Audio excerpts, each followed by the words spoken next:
grand est notre plaisir de vous retrouver, mesdames et messieurs. Bonjour et merci d'avoir choisi la RTNC pour vous informer. En séjour à Kinshasa, une délégation de l'ONU Femmes, conduite par la directrice régionale pour l'Afrique de l'Ouest et du Centre, a eu des entretiens avec le chef de l'État, Félix-Antoine Tshisekedi. Les droits des femmes et des jeunes filles en RDC, leur représentativité ont été évoqués au cours de ces échanges. Pierre Kibambeso Moïsa, Coco Molicho ont signé ce reportage. Au terme d'une mission de 4 jours effectuée à Kinshasa, mission au cours de laquelle elle a eu des échanges avec la société civile congolaise, les organisations des femmes, la directrice régionale de l'ONU Femmes pour l'Afrique de l'Ouest et du Centre, Oulimata Sarr, est venue faire le rapport de ces différentes rencontres au président de la République Félix Antoine Tshisekedi Tshilombo ce jeudi 31 mars 2022, journée coïncidant avec la fin du mois de la femme. 3 sujets essentiels étaient au centre de ses préoccupations: les droits des femmes et des jeunes filles en RDC, leur représentativité et les ressources qui leur sont allouées. La directrice régionale de l'ONU Femmes dit avoir rencontré le champion de la défense de la cause féminine, à qui elle a aussi présenté un plaidoyer en faveur de la représentation des femmes au sein des institutions. La loi électorale va être... il y a une relecture qui se prépare. Nous savons que la Constitution du Congo, en son article 14, consacre la parité. Donc nous sommes venus aussi faire notre plaidoyer pour que la parité et que les femmes soient beaucoup plus représentées au niveau de l'Assemblée nationale. Nous avons aussi parlé des fonds qui devraient être alloués aux femmes et aux jeunes. Nous avons parlé de la loi en instance sur l'entrepreneuriat et les start-up.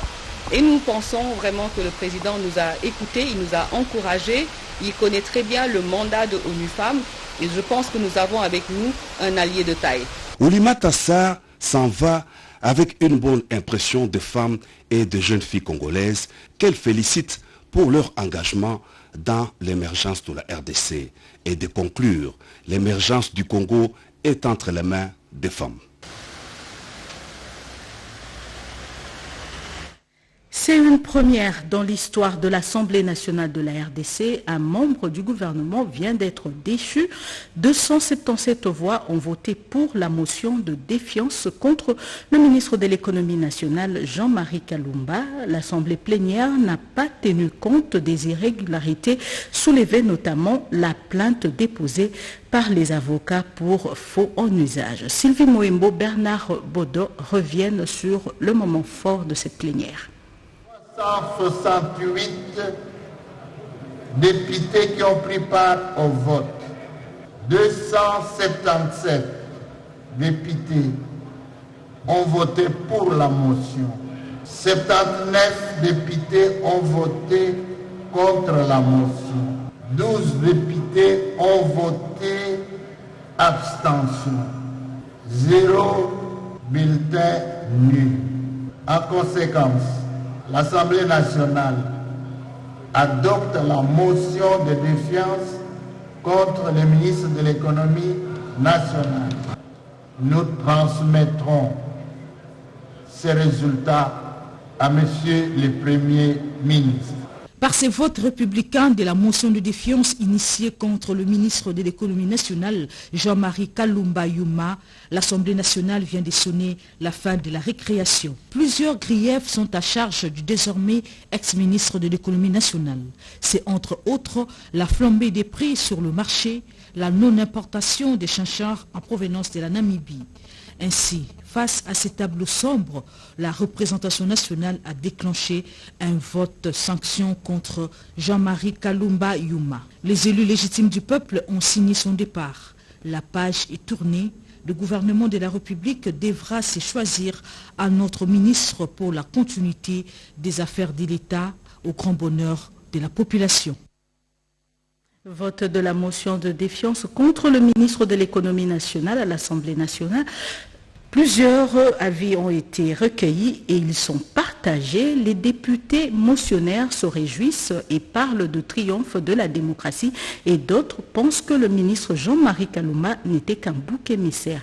Sylvie Moembo, Oscar Mbal, Bernard Bordeaux ont recueilli les propos. Très content, nous avons répondu aux attentes de la population. La population nous regardait, la population était en train de nous pousser.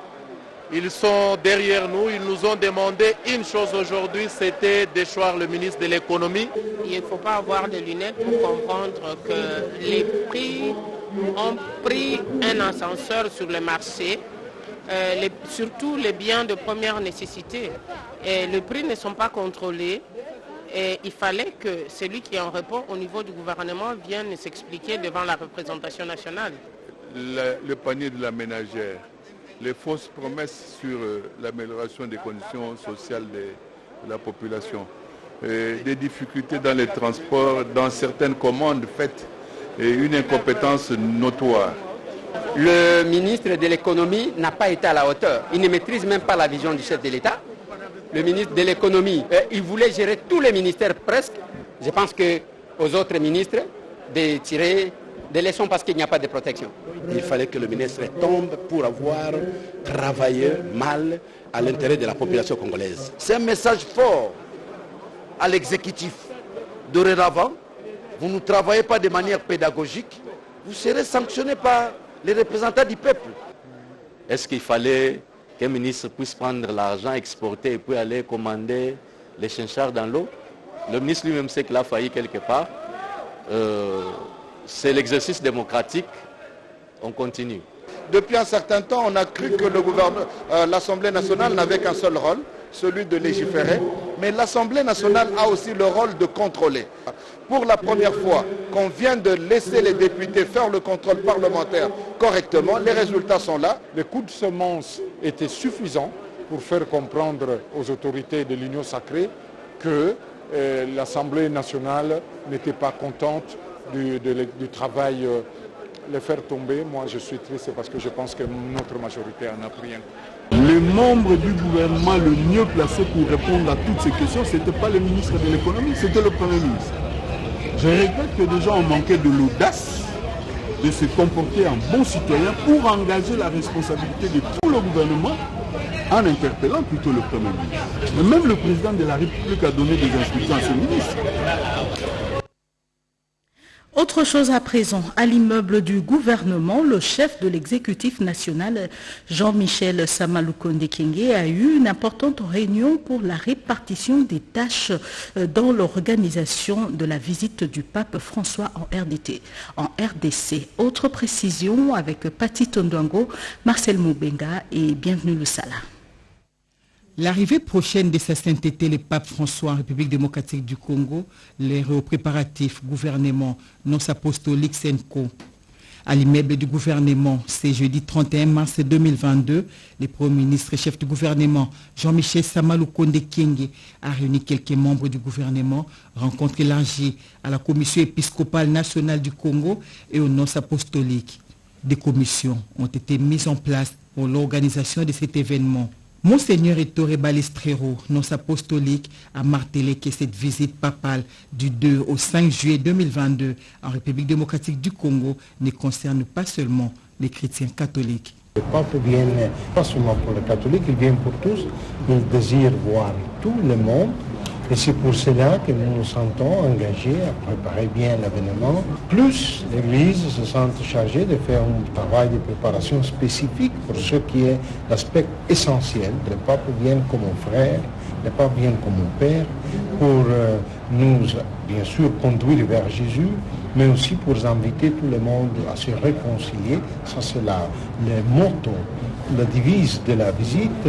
Tout réconcilié en Jésus-Christ. Patrick Mouyaya, ministre des Médias et porte-parole du gouvernement, parle de l'élaboration d'une feuille de route qui va servir de boussole pour chaque secteur ciblé dans l'organisation.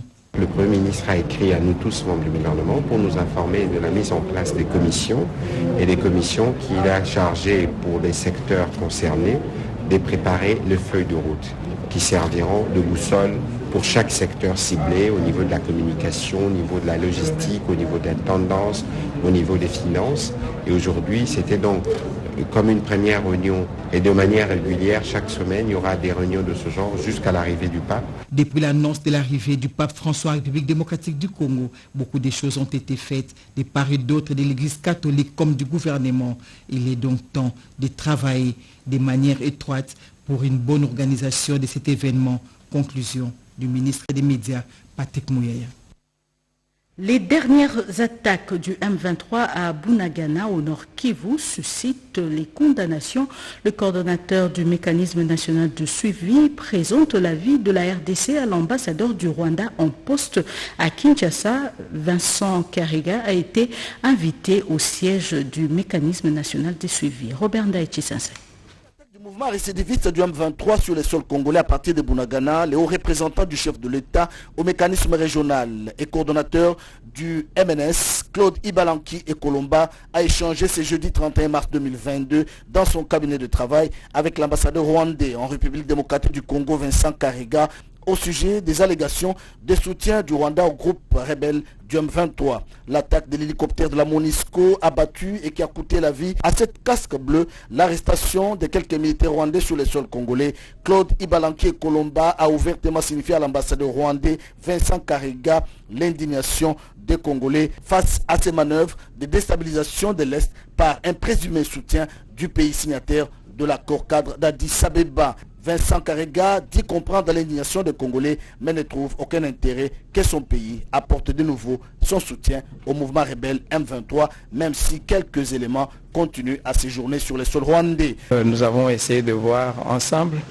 comment nous pouvons encore réactiver tous les mécanismes et toutes les conclusions de ces rapports pour que, en fin de compte, ce problème soit résolu une fois pour toutes, et que notre coopération soit plus fondée sur le développement et la transformation de nos économies et commerce transfrontalier. Les coordonnateurs du mécanisme de suivi de la COCA d'Addis Abeba, Claude Ibalanki, et l'ambassadeur rwandais ont décidé de mettre en place une commission de vérification et de restauration de la confiance pour poursuivre la coopération entre les deux pays après la tenue à Kinshasa du 10e sommet du mécanisme régional de la COCA d'Addis Abeba.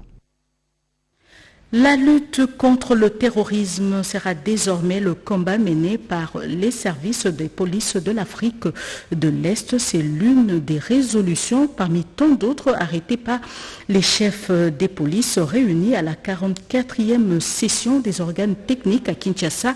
La cérémonie de clôture a été présidée par le commissaire général adjoint en charge de la police judiciaire. Reportage Blaise Bokokiasanda, Siandé Maka. Ils sont venus de plusieurs États de l'Afrique de l'Est. Ces chefs de police appelés à sécuriser les personnes et leurs biens dans la sous-région ont eu comme principale mission la lutte contre le terrorisme. Cette autre guerre asymétrique qui surprend tout le monde à tout instant et en toutes circonstances mérite bien la conjugaison des efforts des uns et des autres. Un travail en synergie qui exige la vigilance et la prudence tous azimuts.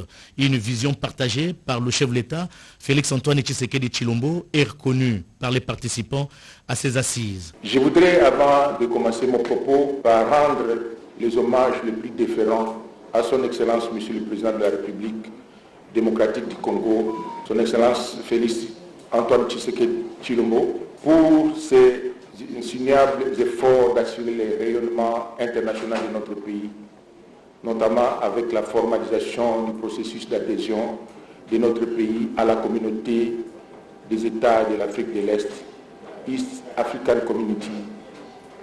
Cet acte témoigne de la volonté d'ouverture de notre pays à des partenariats constructifs avec des voisins sur tous les plans. La détermination était de mise. Elle a été observée au cours de ces assises au travers des différentes sous-commissions. Tout honneur mérité revient aux participants. Je voudrais également saluer l'implication de tous les participants à cette réunion, des organes techniques de notre organisation régionale, qui ont fait preuve de beaucoup de dévouement et de professionnalisme dans la recherche des meilleures stratégies pour la lutte contre toutes les formes de criminalité transnationale organisée et le terrorisme. 44e réunion des chefs de police de l'Afrique de l'Est, un rendez-vous très bénéfique pour la République démocratique du Congo qui a vu le commissaire général de la police nationale congolaise occuper les postes du président en exercice des organes techniques de l'organisation de coopération des chefs de police dans la partie est du continent et son adjoint en charge de la police judiciaire devenir président en exercice du comité permanent de coordination de l'AEPECO. Les participants se sont donné rendez-vous à la prochaine avec la même détermination de sécuriser les personnes et de leurs biens dans la sous-région en tout temps et en toutes circonstances. Une délégation de l'ONU Femmes pour l'Afrique de l'Ouest et du Centre qui séjourne à Kinshasa plaide pour la représentativité de femmes dans les postes électifs. Cette délégation l'a exprimé lors de leur rencontre avec le premier vice-président de la Commission électorale nationale indépendante, Jojo Ndibou. La Direction générale de l'Afrique de l'Ouest et du Centre de l'ONU Femmes tient à la représentativité de femmes et le respect de la parité pour le poste électif. La directrice de cette organisation, Onlimata Sarr, l'a dit ce jeudi à l'issue de sa rencontre avec le premier vice-président de la CENI. Bienvenue, Ilanga Lembo. Avec les élections prochaines, nous souhaiterions que cette parité soit respectée. Nous avons eu une discussion enrichissante, une oreille attentive. La CENI nous a confirmé que son secrétariat exécutif est paritaire, qu'elle a une politique genre, donc est déjà dans cette dynamique de diversité, d'inclusion et vraiment de promouvoir le rôle des femmes, ne serait-ce qu'à l'intérieur de l'institution. Nous avons aussi reçu des conseils. Je pense que les femmes pourront en tout cas déployer tout leur plaidoyer et toute leur influence pour que la relecture de la loi électorale inclue la parité ou au moins inclue un quota contraignant pour que les femmes soient réellement représentées au niveau de l'Assemblée nationale. Selon Onlimata Sarr, la CENI a confirmé à son organisation que son secrétariat exécutif national est paritaire et qu'elle a une politique genre. La directrice régionale de l'Afrique de l'Ouest et du Centre de l'ONU Femmes croit dur comme fer que les femmes pourront déployer tout leur plaidoyer et toute leur influence pour que la relecture de la loi électorale inclue la parité et au moins un quota contraignant pour qu'elle soit réellement représentée. Vaincre à tout prix le paludisme, c'est l'objectif de Task Force qui vient d'être mise en place. Parmi les acteurs clés, il y a le programme national de lutte contre le paludisme et la société civile.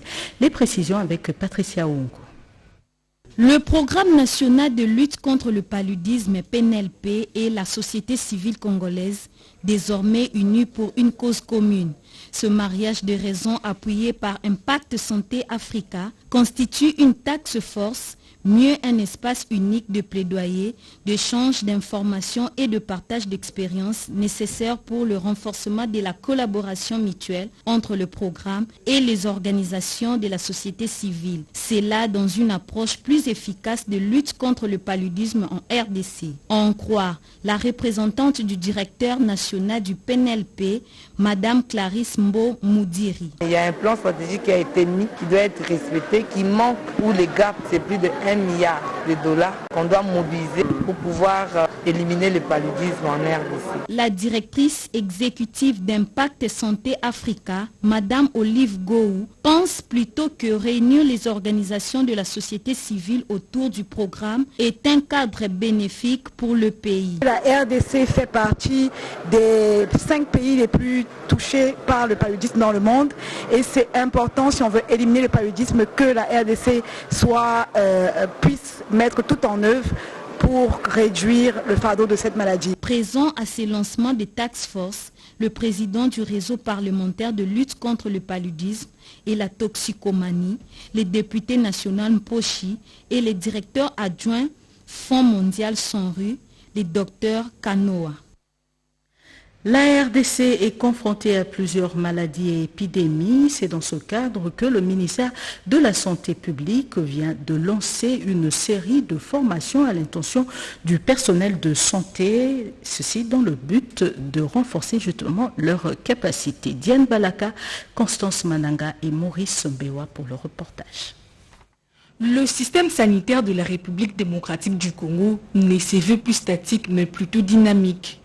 C'est dans cette optique que le ministère de la Santé publique, Hygiène et Prévention poursuit sans relâche son programme de réaménagement de son secteur, entre autres par cet atelier de formation des décideurs, managers et responsables du ministère de la Santé publique, Hygiène et Prévention sur la gestion des urgences de santé publique.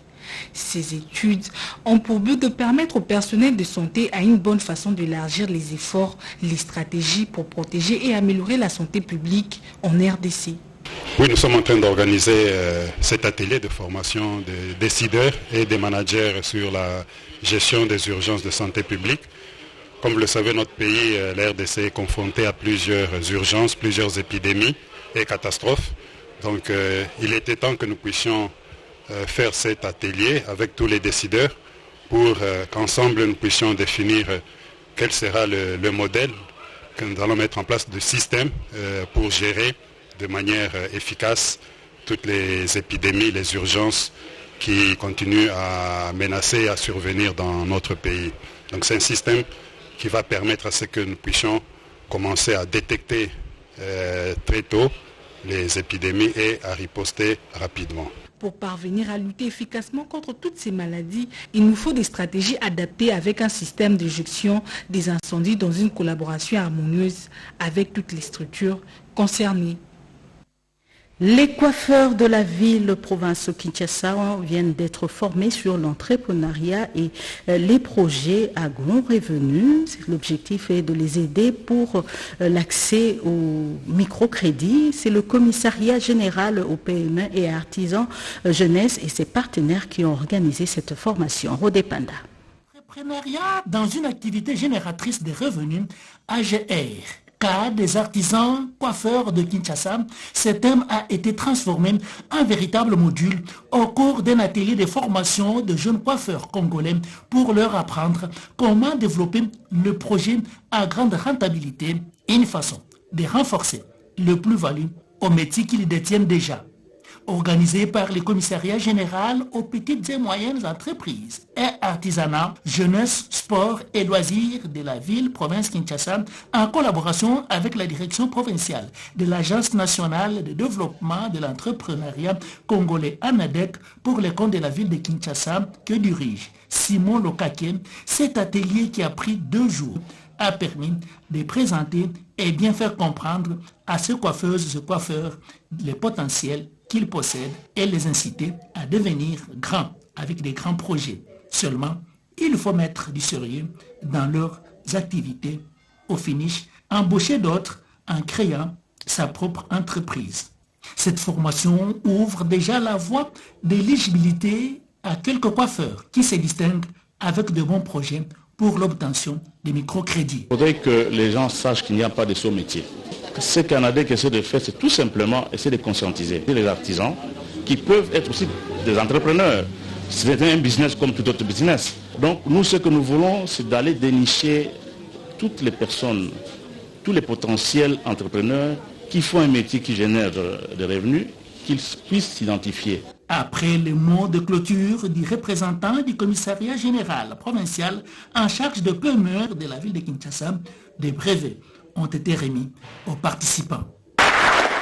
Les femmes du ministère de l'intégration régionale célèbrent le mois dédié à la femme. Elles ont réfléchi sur leur apport dans la promotion genre au sein de ce ministère. Yvette Makoutima.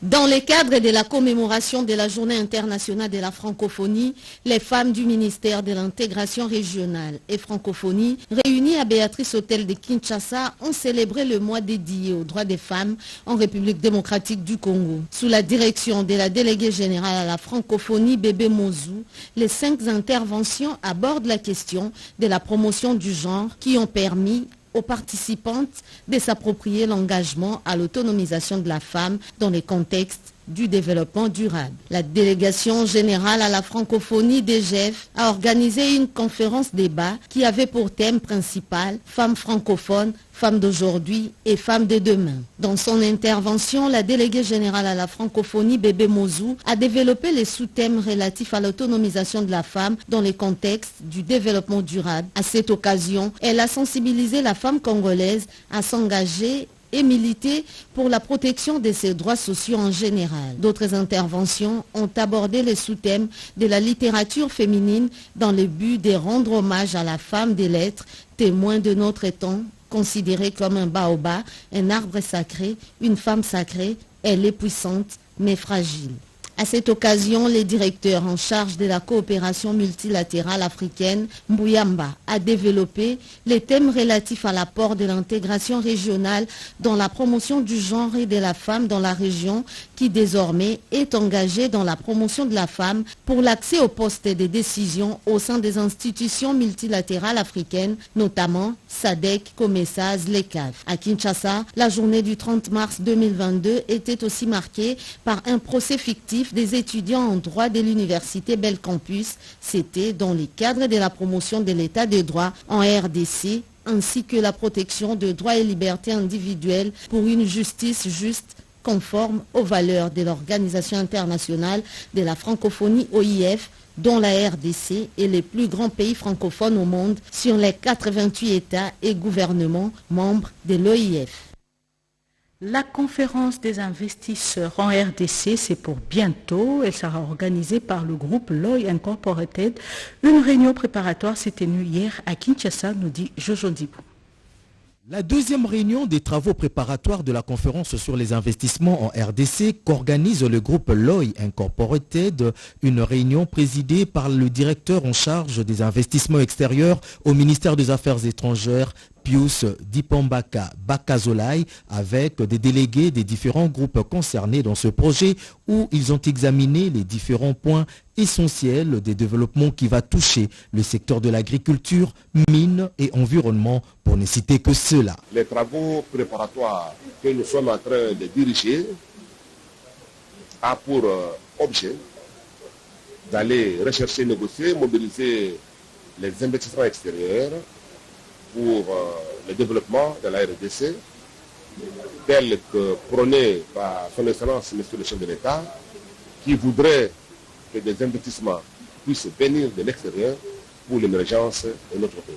De son côté, le directeur général du groupe LOI Incorporated, Guilain Lokeni, salue l'avancée de ces assises. Nous voulons amener les investisseurs au Congo, parce que le Congo a besoin des investisseurs pour créer des emplois. Ici, lors de la réunion, nous avons essayé de parler de la corruption. Il s'y est de noter que la troisième réunion de ces travaux préparatoires va aborder les questions liées à l'exécutif de la conférence.